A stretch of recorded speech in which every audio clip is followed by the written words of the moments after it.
Hello, and welcome to our next lecture on introducing regional business culture in China.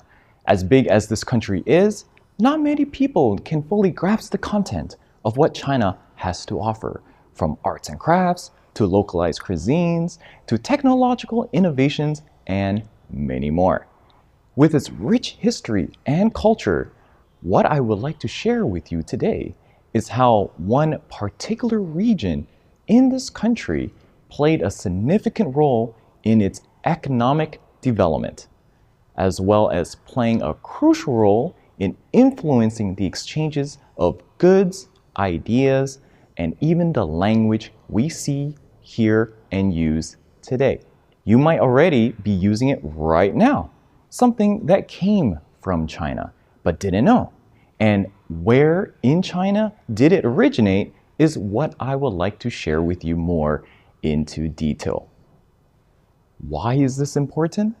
Because when you understand the origins of development, it will give you a better understanding and appreciation of those who came before you to make it work.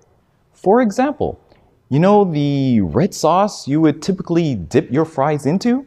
Or use it on your hamburgers to give it that nice, sweet, tangy kick? That sauce is called ketchup, right? A tomato-based sauce that can be found in 97% of American homes. But have you ever wondered where this name and taste originated? Going as far back as 300 BC, there was a sauce that was made from fermented fish, meat byproducts, and soybeans. Yes, the ingredients that inspired the modern-day ketchup, except tomatoes, were not used as part of the main ingredients.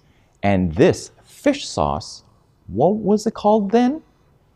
Koi sup in Cantonese or koi chup in the Min dialect, which are commonly spoken dialects south of the Yangtze River in China for thousands of years, originating in this part of the world.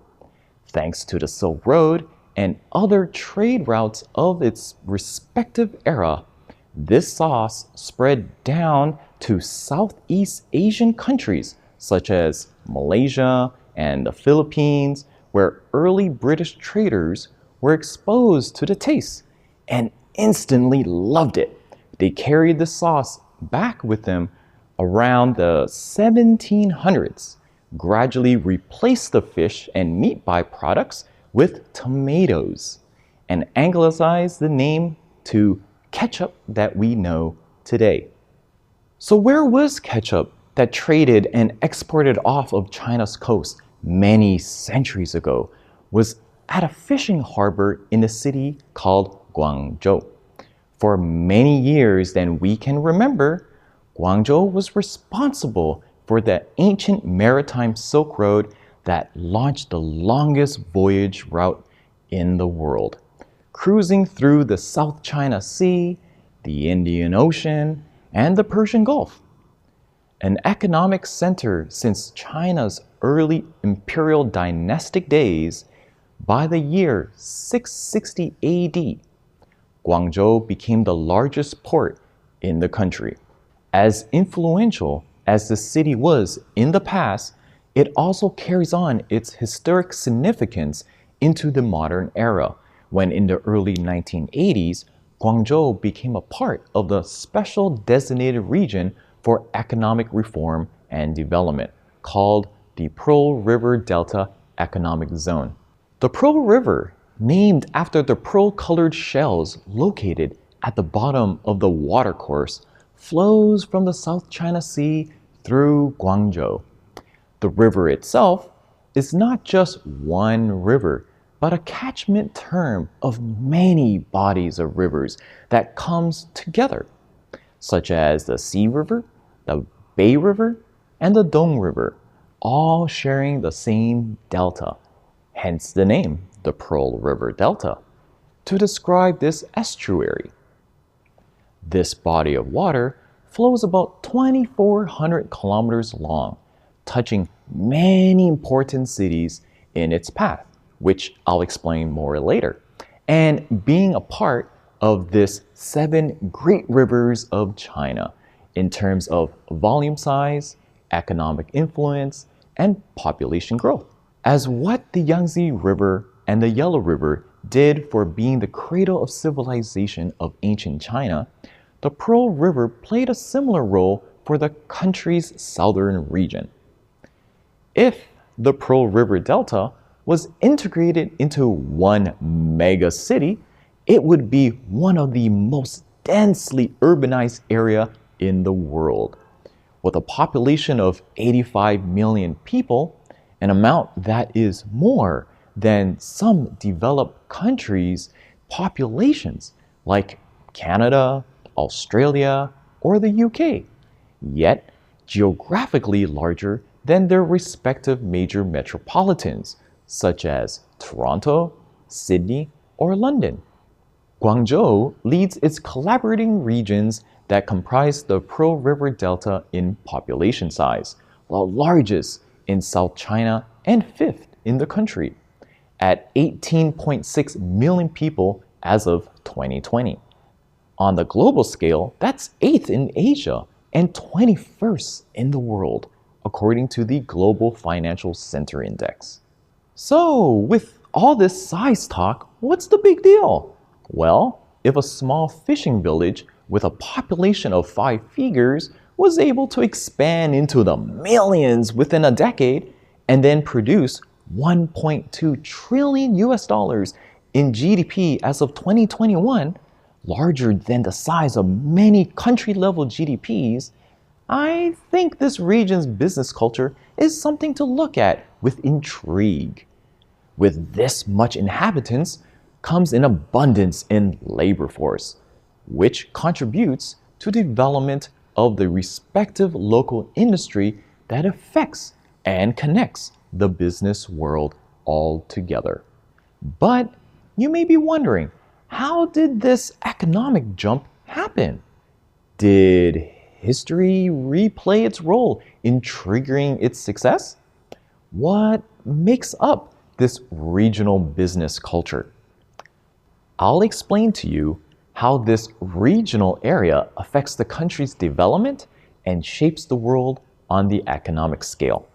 With countless rice paddies along the Pearl River for more than a millennium, who would have imagined that this southern region of China would become the factory of the world? Recalling its former glory days during the Silk Road era, the Chinese central government had ambitious plans in 1979 to make this historic corner of the country first rate again in economic growth, like what their ancestors did before them. Historically, the Pearl River Delta thrived in commerce and trade due to its location, being the most important trading post along the ancient Silk Road and Maritime Silk Road. Thus, the new economic plans implemented in the late 1970s and early 1980s followed this similar pattern. By offering attractive incentives for companies to establish in the region, along with very affordable real estate and cheaper labor than neighboring countries at the time, the Pearl River Delta quickly grew to become an economic powerhouse in finance, technology, trade, and manufacturing. 9 cities and 2 special administrative regions were strategically chosen to carry out China's economic reform plans with special focus on developing certain industries, starting off with low value-added labor-intensive manufacturing products such as textiles, apparel, electronics, plastic goods, and toys.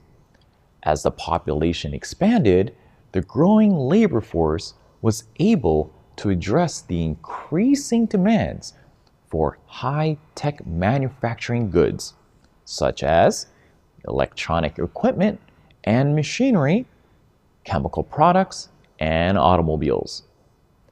As years went by since the late 1970s, the Pearl River Delta grew capable of manufacturing almost any product imaginable, hence leading to its informal nickname of being the world's factory. As the saying goes, how everything is made in China.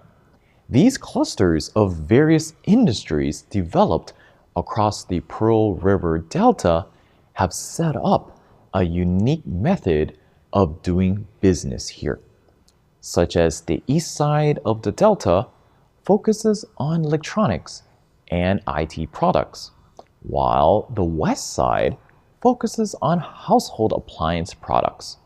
The supply chain has become remarkably efficient as a result, where it is convenient to source all parts with swift wait times because of components and accessories could all be ordered and completed quickly within the same region.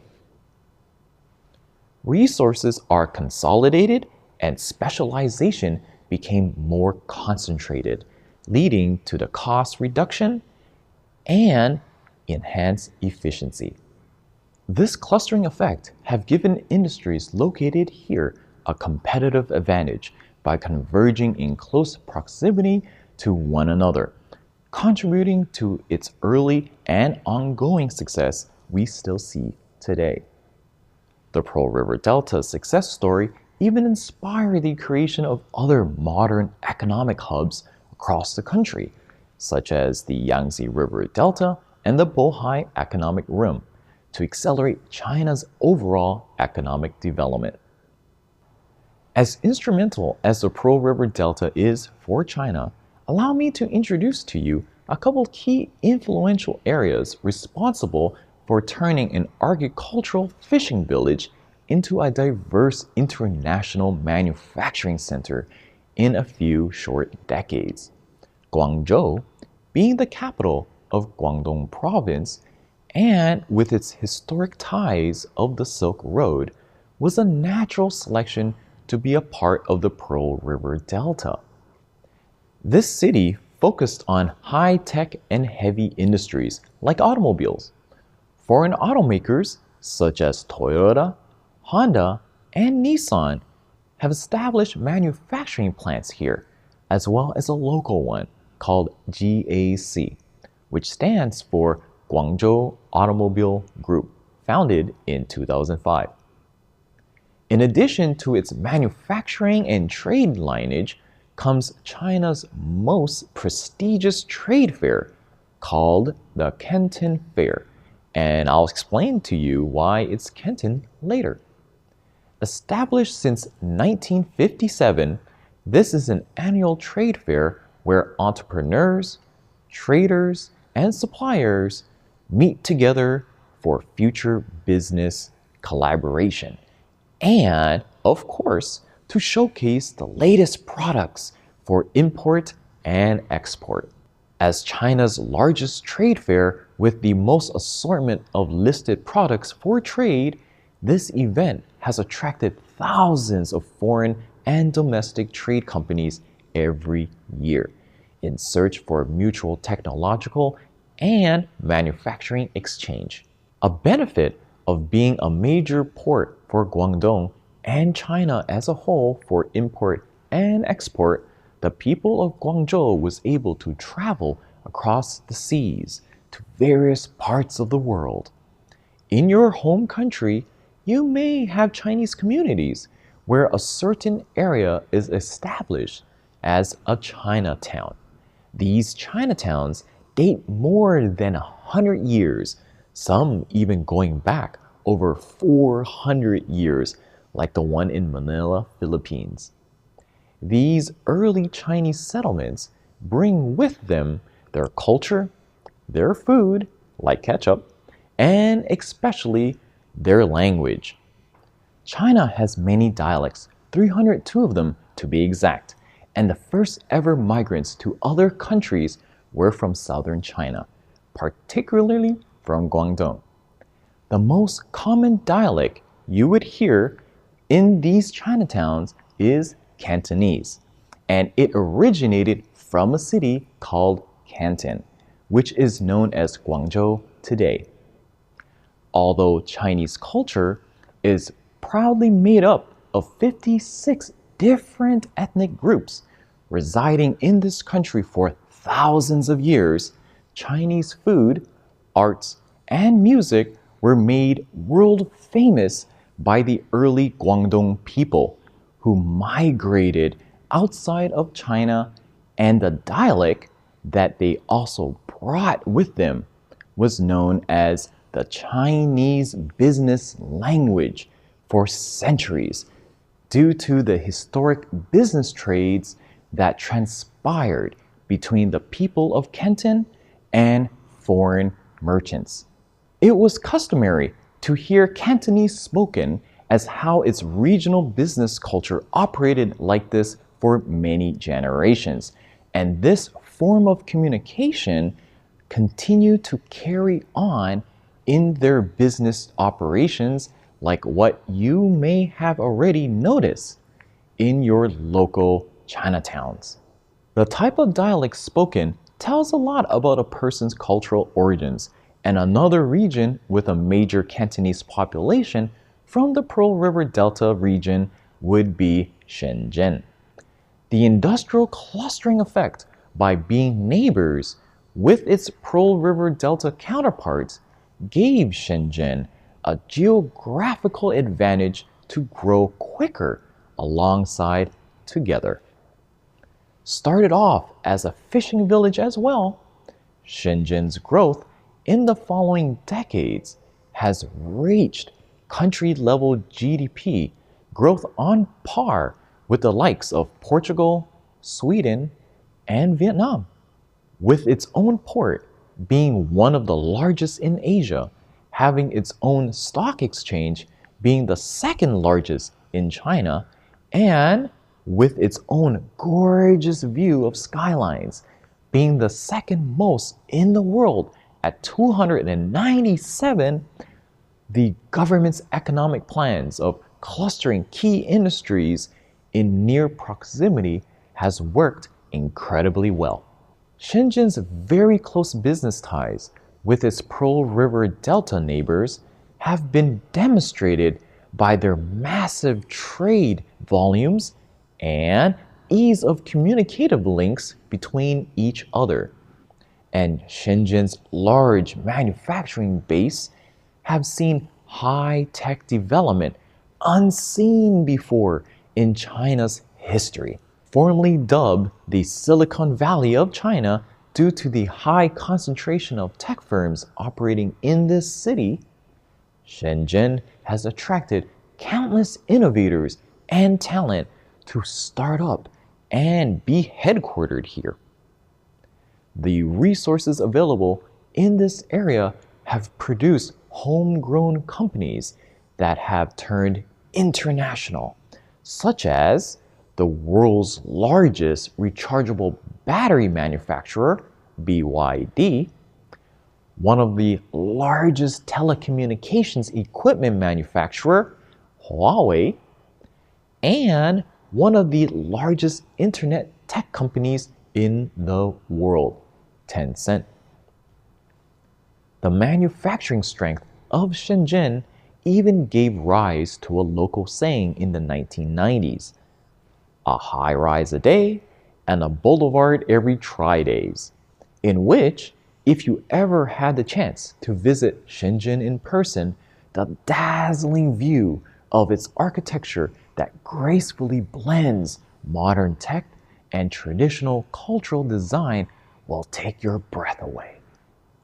When Shenzhen grew to become China's fastest growing city since the late 1970s, its rapid development is not only seen in its GDP numbers or the number of companies established here, but the entrepreneurial spirit that have set this regional business culture apart from others. Even at the airport of Shenzhen, for example, upon your arrival, you will be greeted with a sign that says, "You come to Shenzhen, you are from Shenzhen." This heartwarming, welcoming feeling gives many outsiders a sense of belonging. And ever since Shenzhen was designated as a special economic zone to help grow this city, those who have arrived choose to remain here and contributed to its growth that we are witnessing today. Shenzhen has become the magnet for ambitious business pursuits, unique concepts in artistic projects, and new technological development, leading to skilled talents and innovators gathering to this region to realize their dreams become reality. So what are the common aspects of business culture from the Pearl River Delta that have turned this region into an economic powerhouse? That fishing villages lay the foundation for vast economic growth? No, although that sounds like something in common, but that is not the answer.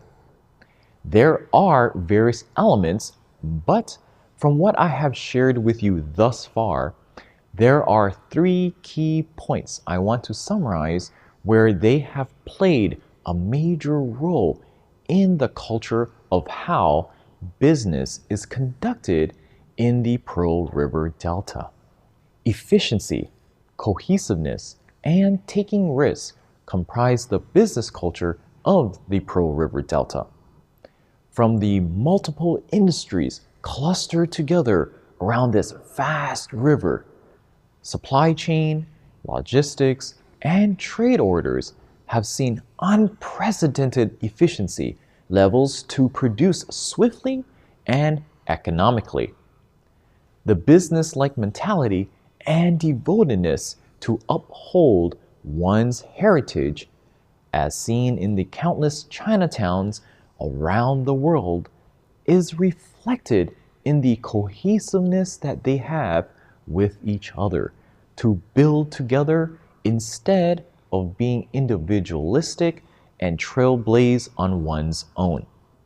This helps explain how production and population continues to rise in the Pearl River Delta, where people are more unity-based and raise new families in this area, not just moving there only for work. Creativity are nurtured in this environment where the next generation of innovators have opportunities to thrive. From this opportunity comes the entrepreneurial mindset that people in the Pearl River Delta are not afraid to take risks. Interested to start a new business? Just visit any parts of the Pearl River Delta and you'll be greeted with an exciting level of enthusiasm and passion where locals are encouraging, welcoming, and knowledgeable to help point you to the right direction. The world knows how countless products are made in China, but the Pearl River Delta is shifting this image to created in China. The Pearl River Delta has served this country on where to navigate during its historic maritime Silk Road, and today it has continued to serve not only the Chinese people, but to anyone who wants to be a part of its adventurous journey. I hope you enjoy this lecture on regional business culture in China, and I'll see you on your next adventure.